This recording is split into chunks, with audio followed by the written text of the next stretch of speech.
The lifespan of honeybees varies significantly based on their role within the hive.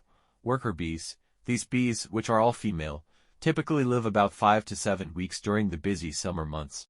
During this time, they perform various tasks such as foraging, nursing, and guarding the hive. In the winter, worker bees can live up to 4 to 6 months since they do not forage, and their primary role is to maintain the hive's temperature and care for the queen. Exploding topics backlinko. Queen bee.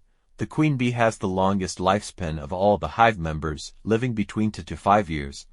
Her primary role is to lay eggs, and she can lay up to 2,000 eggs per day at the peak of her productivity. The queen's longevity is supported by a diet rich in royal jelly, a nutrient-dense secretion produced by worker bees. Backlinko. Exploding topics. Drone bees. Drones, the male bees, have the shortest lifespan, living about 4 to 8 weeks. Their main purpose is to mate with the virgin queen. After mating, drones die almost immediately. If they do not mate, they are often expelled from the hive before winter to conserve resources. Exploding topics. Backlinko.